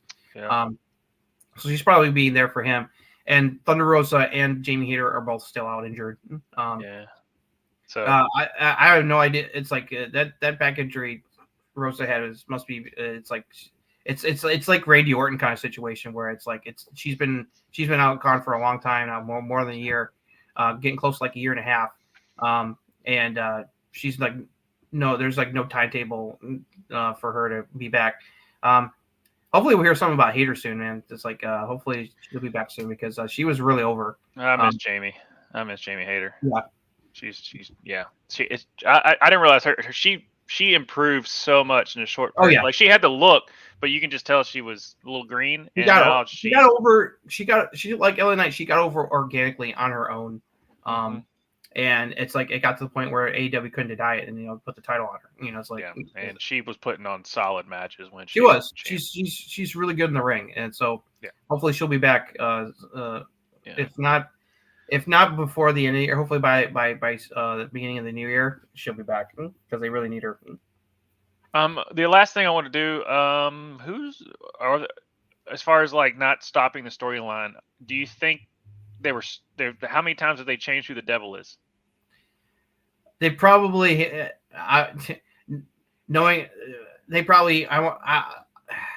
I would hope they have it figured out who's actually behind the mask right now, instead of like not knowing it and then getting to like it was me, Austin, it was me all along kind of reveal, which I really hope doesn't happen. It better be a good reveal about who's been the dumbest, worst reveal in wrestling history. Oh God, the corporate ministry was such a disastrous angle. Just God, I hated that. God, it was terrible. It was bad. Yeah, but I mean, other than that, like, yeah, there's little minor things here and there. The Orange Cassidy, that's basically is just like you're holding the title so I can get it back. That there was only the reason Orange Cassidy won it is because of injuries. He wouldn't have had it this quickly back. Yeah. And so Moxley just coming out, it's like being pissed. I just like how he was beating the crap out of Orange Cassidy, and Claudio was just sitting there like, yeah, it's my dog. That's what he does. Yeah. You know, just sitting there like that. But he's like, I'm letting my boy take out his frustrations because he's not happy right now. I mean, but it puts it all. I'm like, what it. And it puts more emphasis on that match. Oh, and Wheeler Yuta got into it with Hook backstage, so that's probably going to be a match sometime around soon. It's like that'll be fun. That'll be very interesting. That could be fun. Hook versus Yuta. Yeah, let's see how technical they can actually get, because they're both a little bit of green. You know, they're fair. I mean, Yuta's been around for a little bit. They still got ways. They still got miles to improve on for sure. Yeah. All right.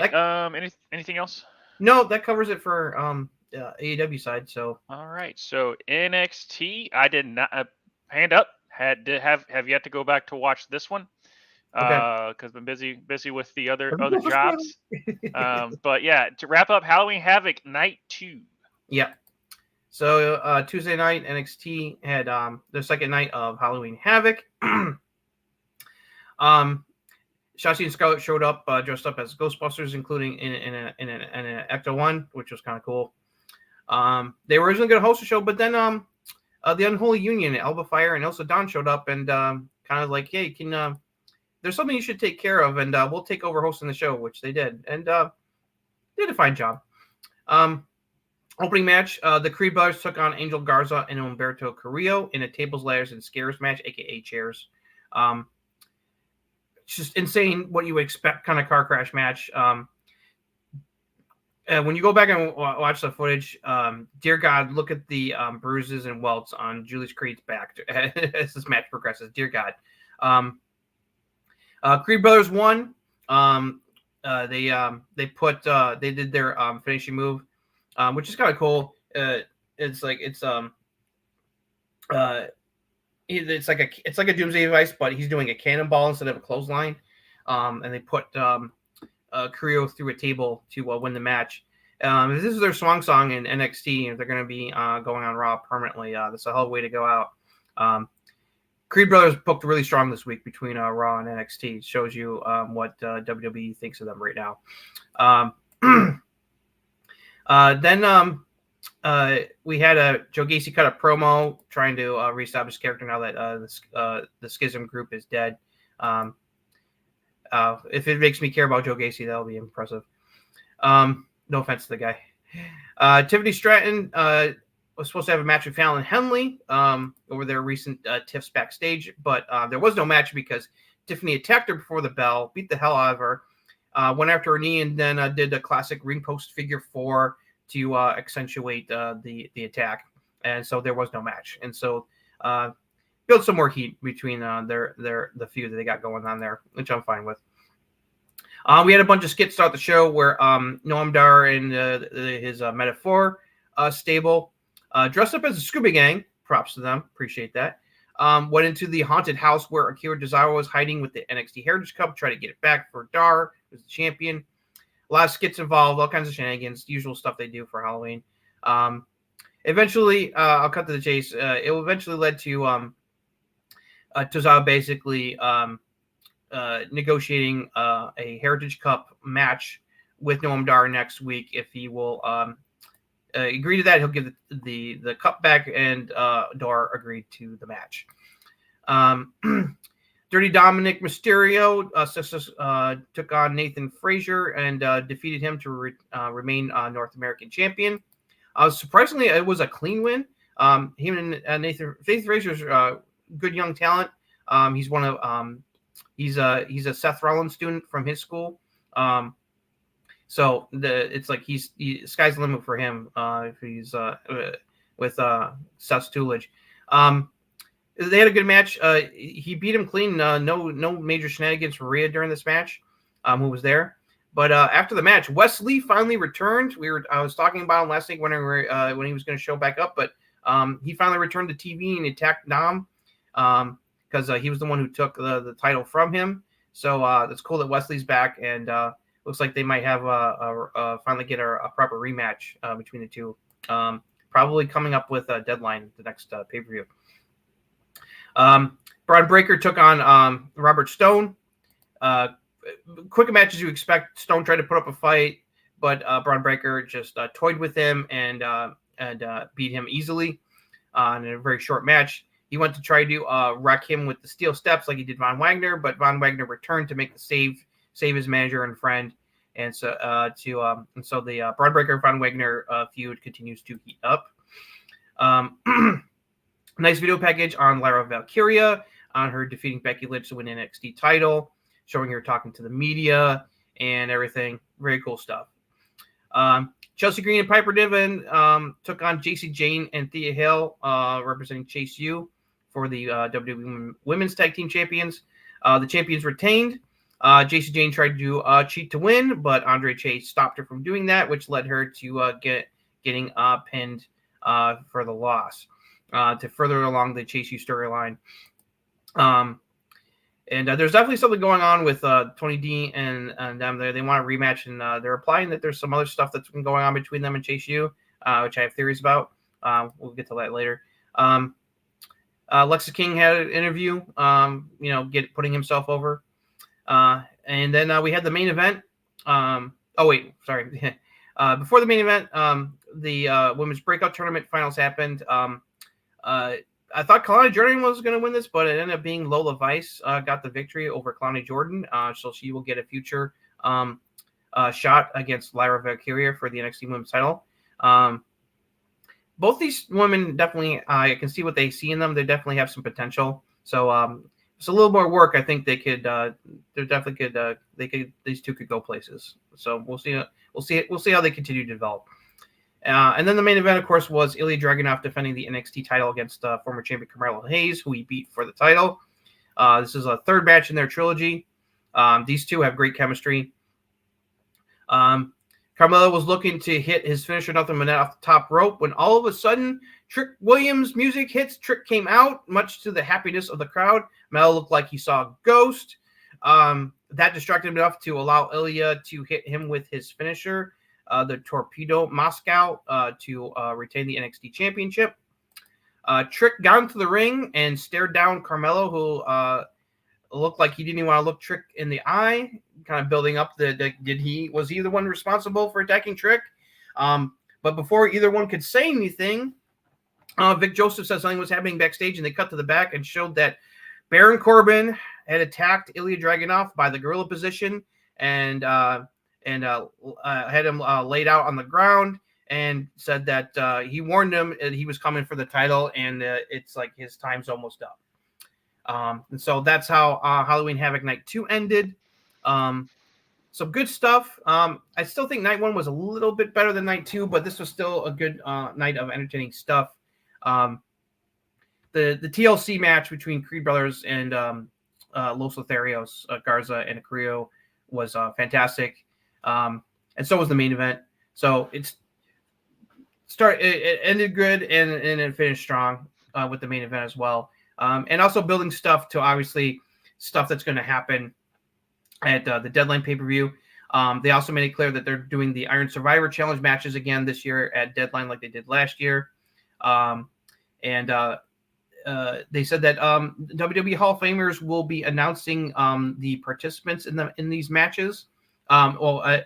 Participants who will be in qualifying matches to determine who will get spots in the match, because the winners of the Iron Survivor Challenge matches will get, because there's one men and one women, so the winners will get a shot at the NXT men's title and women's title in the future. So I think at this point, though, the reason that you said Night 1, I mean, it's clear why Night 1 was better than Night 2 is because Joey Gacy was on this one, and the world just wants to know, like, what did Joey Gacy do to you? I just don't. His character just never clicked. His character has never clicked for me. I mean, he's fine in the ring, but I just didn't like. I found his character to be like a weak Bray Wyatt wannabe, and I thought, and the whole schism stuff was like just death. I'm glad it's finally over. A lot of words, but it said nothing.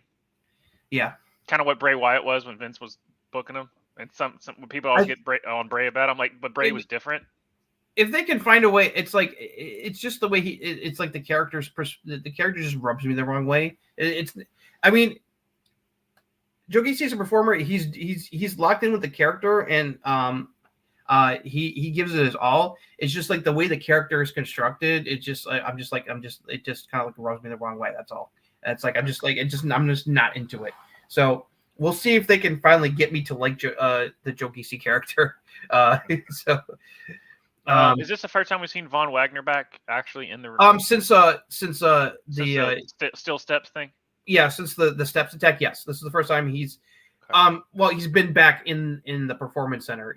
There's been videos showing him on his road to recovery from the quote unquote injury Braun gave him, but this is the first time that he's been back at ringside since that happened, and he wants a match with Braun Breaker, even though it's obvious that he's not 100%, so this is definitely adding a lot of layers to the Von Wagner character, which I think has been a good thing, because he was just kind of like, he's just a big guy who can wreck people. Right. And this whole thing, at least, the stuff with Robert Stone and this whole feud with Braun Breaker has definitely kind of like given him some like personality and backstory to get and that definitely helps. And it definitely looks like the fans are definitely kind of like more into him than they used to be, which is a good thing. So what stipulation do you think the Trick Williams, Carmelo Hayes geez, is going to be? Do you think it's going to be a street fight? Probably. I mean, because it just basically just do like Hunter versus Sean 2.0. I mean, it's either there's a swerve, no pun intended, Mr. Strickland. Well, he's not going to be on NXT anytime soon. Unless there's a swerve coming. I mean, Bello's body language just screamed that he was responsible. Yeah, it was just like he had the oh shit look on his face. When Trick got in the ring, he didn't want to even look him in the eye. So it's like his body language was giving off the I am guilty vibes. Plus, Trick's the most over guy on NXT right now. For every time I see a highlight or something, he's one of the it's amazing how over he's become. He's one of the most over baby faces on NXT. It's a testament to him. He's a really talented guy. So I'm happy for him. He's won me over. It's a fault. Yeah, I mean, and it's nothing against. I mean, Ilya. I'm glad that he has this title, but it's Trick and Carmelo that's the head storyline. So it's kind of like Triple H at WrestleMania all over again. Doesn't matter how many times you give him the strap, people care about this other match compared to that one. Yeah, I'm perfectly fine with a Baron Corbin Ilya title feud, because Ilya's awesome, and Corbin can go in the ring, man. It's always like they could have a really good match. So that's probably going to be a deadline as them for the title.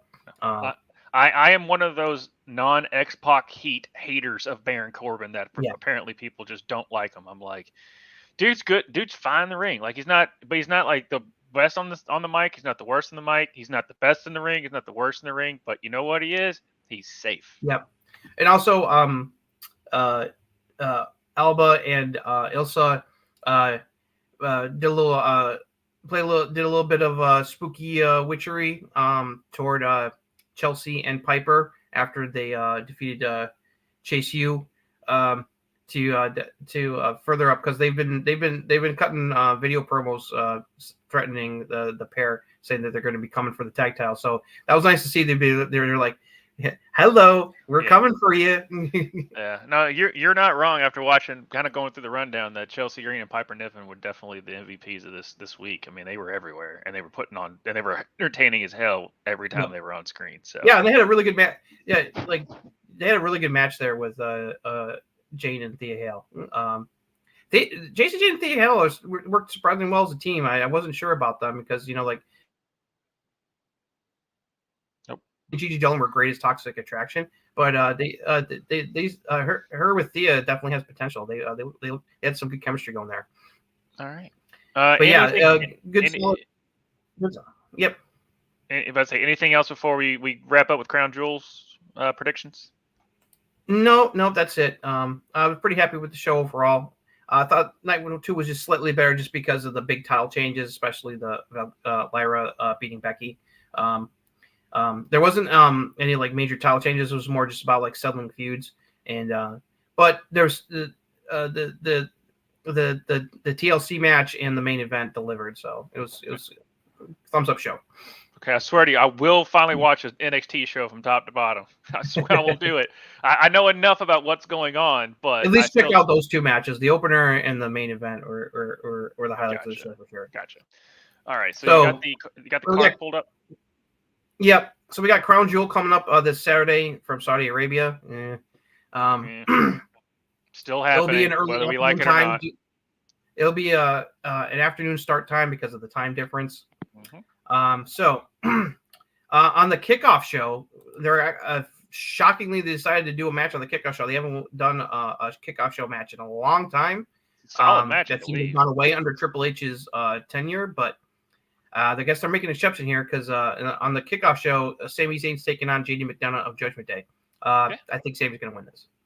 Sami, and I forgot to talk about the Raw. Sami put on an awesome promo. That promo because awesome. Sami is really over in Saudi Arabia.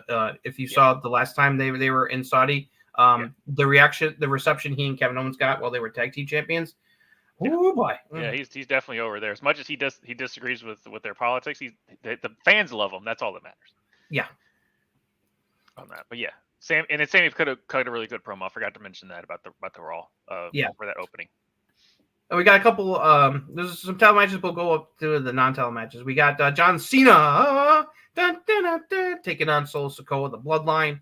I think Cena's going to win this. They've been hyping up the fact that it's like he hasn't won a singles match in a couple years.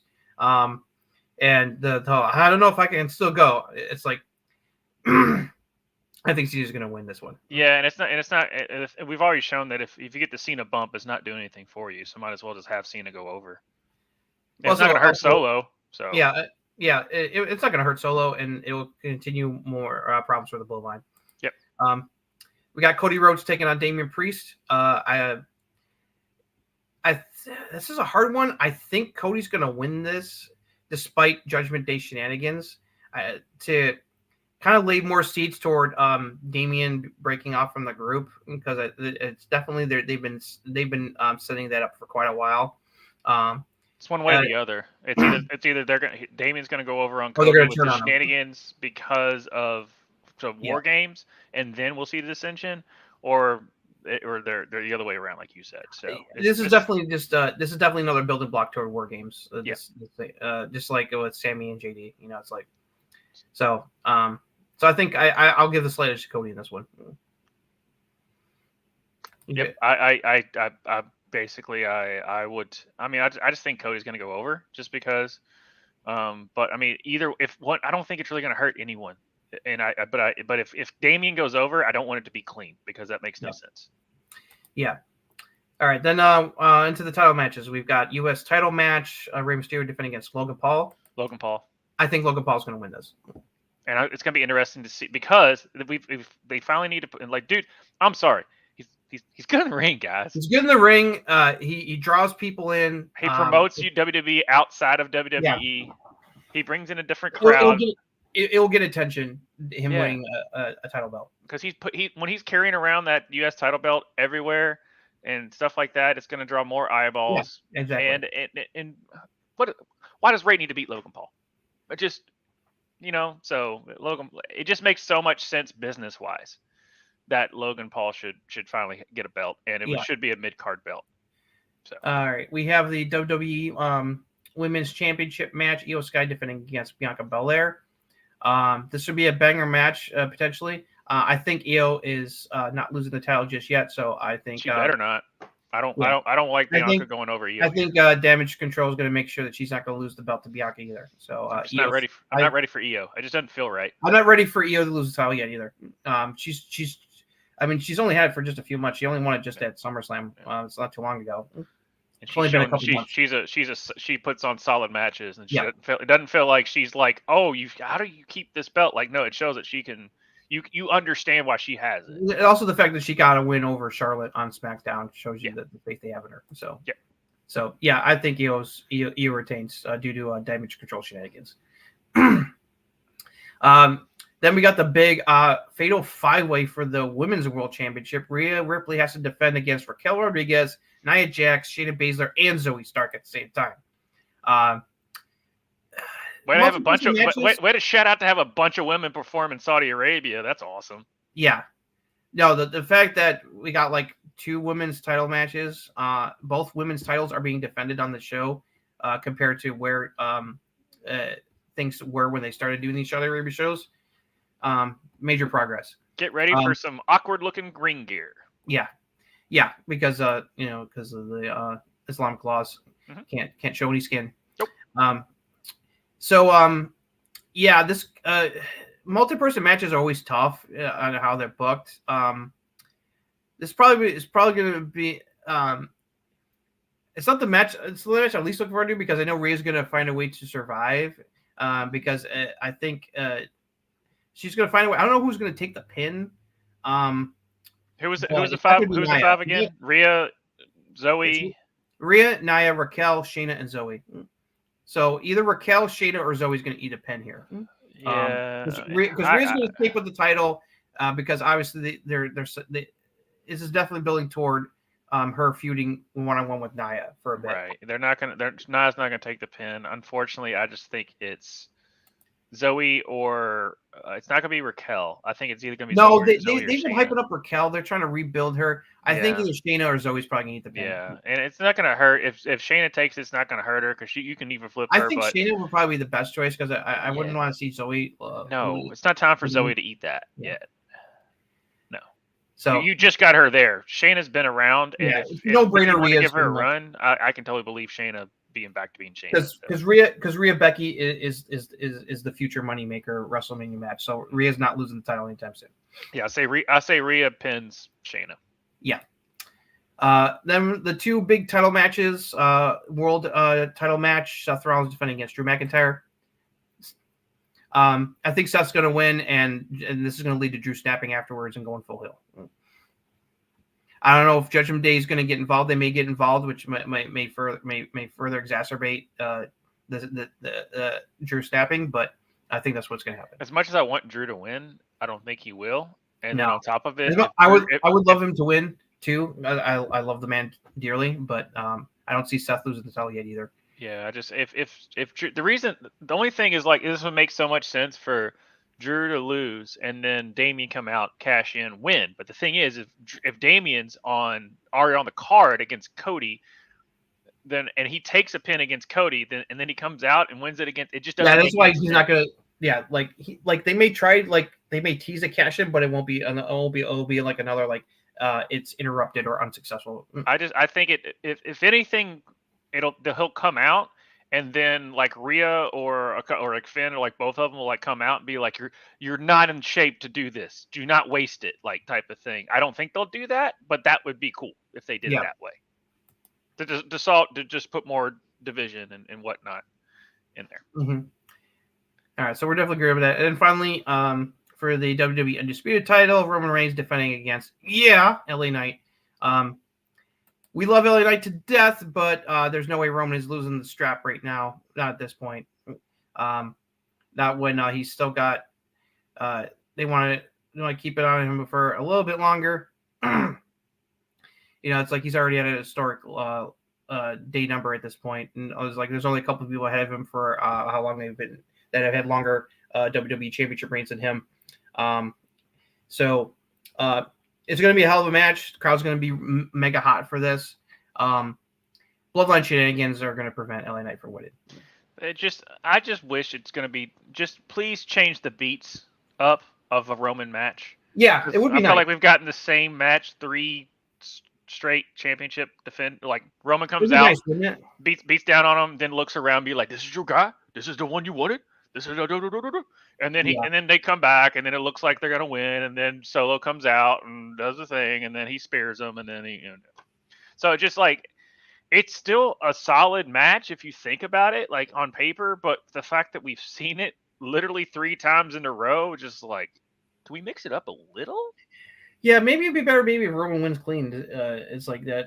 It's for her change his stat because, like, the bloodline interference is like such an old trope at this point. It's kind of it's gotten annoying. I mean, I don't want to win clean, but I get what you're saying. I get it. Yeah. So it's like you have to have the shenanigans to protect the baby face in a way. Yeah, they do. So I just don't want the like literally beat for beat that the last 3 matches have gone. It's exactly. Nickelback records. Like it sounds, every track sounds the same. Just don't. Yeah. By the 4th track, we're just like, all right, guys, we get it. It's every song. But we still, for some reason, But the thing is, we still kind of like them. So anyway, I don't know why I just brought up Nickelback there, but that's kind of what it reminds me of. No punishment on that. But still a solid card though. Yeah, no, it has the potential to be a pretty good show. So we'll see what happens. Should be good. Should be good. It's look at this graph. Okay, they've changed it since Vine. Let's look at this graph. Look at this graph. Okay, just yeah, on that. But yeah, anything else? That's pretty much we're right at time. Able to get through everything. Definitely looking forward. I will be catching the replay because I'll be traveling during the Saudi event. It's on Saturday, right? Yep, Saturday. Yeah, Saturday. But I'll definitely be catching the replay on that. Obviously, looking forward to all of your highlights, but not too much spoilers. Just be like, yeah, that worked, that didn't, that worked. That type of thing. I'll just let you know what I thought. I'll just say if the match. I thought the match. Right. Was good. That's what I'm saying. Like, I just need your thoughts on the match. I don't care. I'm not going to do that to you. Yeah. Thank you, sir. But yeah, no, it's always a pleasure. Thank you all for joining us. Leave comments, subscribe, join the Ruckus, patreon.com/RuckusEV. Like, subscribe, thumbs up. As Bobby Burger says, join the rocket ship. We're going places, to the moon, past Mars, and to another galaxy. So join us next week, Thursday, as all times, and we will see you next time.